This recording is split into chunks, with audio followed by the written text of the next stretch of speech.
नमस्कार साथियों, स्वागत है आप सभी का हमारे इस YouTube चैनल के ऊपर। और आज के इस विषय के अंदर हम लोग बात करने जा रहे हैं हमारे भारतवर्ष के अंदर जो हिंदुओं के द्वारा मनाए जाते देवता हैं, और उनमें सबसे प्रिय जिनको मनाया जा रहा है प्रभु श्री राम करके जिनको मनाया जाता है। और कहते हैं कि राम हिंदुओं के प्रिय भगवान हैं और सबसे सर्वश्रेष्ठ भगवान माने जाते हैं। और कहा जाता है कि इनका जो जन्म है वो अयोध्या में दशरथ पुत्र के रूप में हुआ है, और उनकी माता का नाम जो है वो कौशल्या देवी है। तो हम इसी के ऊपर बात करने के लिए आज आप सबके सामने मुखातिब हुए हैं। साथियों, क्या है ना कि रामायण के रूप में हमारे सामने राम को बताया जाता है, भगवान के रूप में बताया जाता है, लेकिन भारतवर्ष के अंदर सबसे पहले इस राम नाम का जो प्रकट्य हुआ है वो गौतम बुद्धा के जीवनचर्या के आधार पर हुआ है। कहा जाता है कि एक बार भगवान बुद्धा के एक अनुयायी थे जिनका पिता गुजर गए, और इस वजह से वो काफ़ी सदमे में चले गए और वो अपने दिनचर्या के अंदर भी नहीं आ रहे थे। इस वजह से बहुत समय लगातार जब वो अपनी दिनचर्या में नहीं आए, दैनिक जीवन में जब वो दूर होने लगे, और उनके बाकी अनुयायियों ने जब बुद्धा को बताया कि जो वह व्यक्ति है वह इसलिए नहीं आ रहा है क्योंकि उनके पिता गुजर चुके हैं और इस वजह से वो काफ़ी सदमे में हैं और वो उससे बाहर नहीं निकल पा रहे हैं। तो इसी बात को समझाने के लिए बुद्धा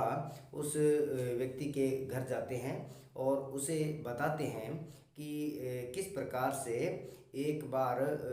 वो कहानी के माध्यम से बताते हैं उस व्यक्ति को कि तुम्हें इस तरह से शोक नहीं करना चाहिए, क्योंकि जीवन और जो मृत्यु है वो जीवन के शाश्वत सत्य हैं। जो जन्म लेता है वह एक दिन मृत्यु को प्राप्त अवश्य ही होता है, इसलिए हमें उनके लिए ज़्यादा शोकाकुल होने की आवश्यकता नहीं होती है। लेकिन वह व्यक्ति इस बात को समझ नहीं पा रहा था, इसलिए गौतम बुद्ध ने एक प्रेरक कहानी के रूप में उसे एक कहानी सुनाते हैं। वो कहते हैं कि एक समय के अंदर दशरथ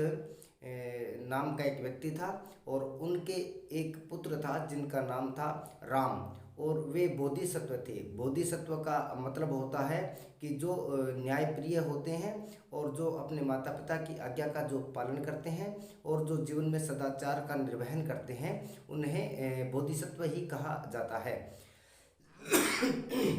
इस प्रकार से बुद्धा ने उस व्यक्ति को समझाया कि जब राम बड़े हुए तो एक बार पिता ने राम का धैर्य जांचने के लिए राम को एक वनवास के लिए भेज दिया। तो राम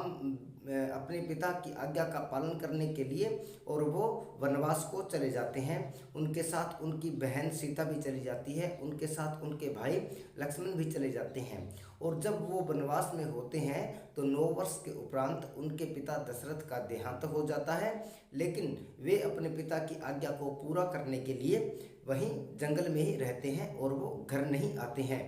इस प्रकार से उन्होंने समझाया कि जब राम बोधिसत्व होने के बावजूद भी उनके पिता इस पृथ्वी पर जीवित नहीं रहे, तो इसी प्रकार से अन्य सभी प्राणी जो भी हैं जो यहाँ पर जन्म लेते हैं वो एक बार मरते अवश्य हैं। इस प्रकार से उन्होंने बोधिसत्व राम के बारे में उस व्यक्ति को एक प्रेरक कहानी सुनाई, और यही प्रेरक कहानी जैनियों के अंदर भी सुनाई जाती है। लेकिन क्या हुआ कि उसके बाद कालांतर में धीरे धीरे जैसे ही भारत के अंदर विभिन्न प्रकार से राजनीतिक उथल पुथल हुआ,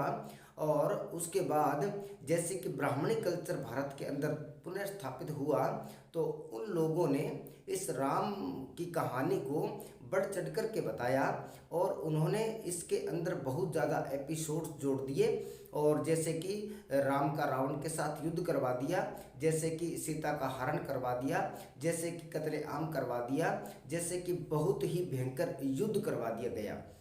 और इस प्रकार से राम जो कि एक काल्पनिक के तौर पर प्रेरक के रूप में प्रयोग किया गया बुद्धा के द्वारा, एक बोधिसत्व राम था, उसके बाद इन ब्राह्मणी इतिहासकारों ने और ब्राह्मणी जिन्होंने ये शास्त्र रचना किया, उन लोगों ने क्या किया कि राम को एक भगवान के रूप में और इस तरह से एक लड़ाई करने वाला, युद्ध करने वाला एक व्यक्ति दिखाया, और इस प्रकार से भारत के ऊपर वह राम उन लोगों ने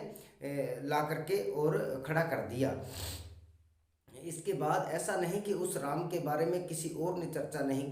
किया। उसके बाद जब कबीर आते हैं भारत के इस जनमानस के बीच में, तो कबीर भी अपने इन जीवन के अंदर राम का एक बहुत बड़ा जो रोल होता है, जो अभिनय होता है, वे भी दिखाते हैं कि राम किस प्रकार से हैं। तो वे भी राम का नाम बार बार अपने यानी कि शब्दों के अंदर दोहराते हैं। तो बहुत से लोग कहते हैं कि कबीर भी जो राम का नाम ले रहे हैं वह राम वही राम है, लेकिन नहीं, कबीर अपने बार बार अपने वचनों के अंदर और अपनी वाणियों के अंदर वो दोहराते हैं कि मेरा राम दशरथ पुत्र राम नहीं है। मेरा राम जो है वो राम है जो मरता नहीं है। मेरा राम वह राम है जो जन्म नहीं लेता है, जिसका बार बार जन्म नहीं होता है, जिसका बार बार मरण नहीं होता है। इस प्रकार से राम के ऊपर विभिन्न प्रकार की कहानियाँ प्रचलित हैं हमारे भारत के अंदर। लेकिन आज जैसा कि हम देखते हैं कि राजनीतिक स्टंट को कायम रखने के लिए, राजनीतिक सत्ता को जागृत रखने के लिए और बहुसंख्यक भारतीयों को राम के नाम पर एकजुट करने के लिए विभिन्न प्रकार की जो पार्टियां हैं, जो राजनीतिक पार्टियां हैं, वे पार्टियां राम के नाम पर भारत के अंदर एक इस प्रकार का राजनीतिक षड्यंत्र रच रही है, जिस वजह से भारतीयों को बहुत भारी नुकसान होता है। साथियों, मेरा यही निवेदन है कहने का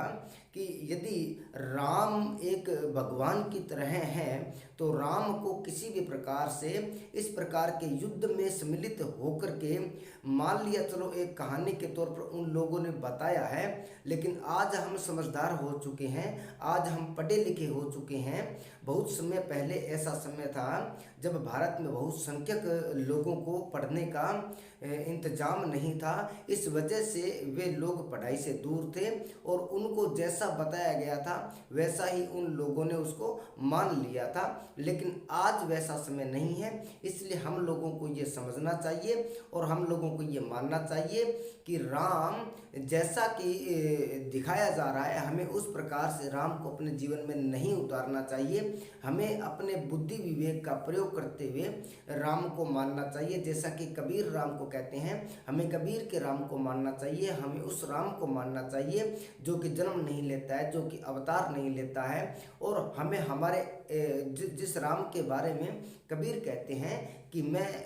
ऐसे राम को मानता हूँ जो मेरे अंदर निरंतर गतिमान रहता है, जो मुझे निरंतर प्रेरणा देता है। तो मेरा भी यही मानना है साथियों कि हमें भी ऐसे ही राम को मानना चाहिए, ऐसे किसी भी काल्पनिक राम को नहीं मानना चाहिए जिस वजह से हमारे जीवन में विभिन्न प्रकार के उतार चढ़ाव आते हैं और हम उन उतार चढ़ावों के अंदर अपने निर्णय को नहीं ले पाते हैं। हमें निर्णयों को सही लेना चाहिए, क्योंकि ऐसे काल्पनिक भगवानों को मानने से, ऐसे काल्पनिक देवताओं को मानने से हमारे जीवन के अंदर बहुत सी समस्याएं पैदा हो जाती है जिनका कि हमें हल नहीं मिलता है और हम बिना सोचे समझे ही उन्हें हमारे जीवन के अंदर लगातार उतारते जाते हैं।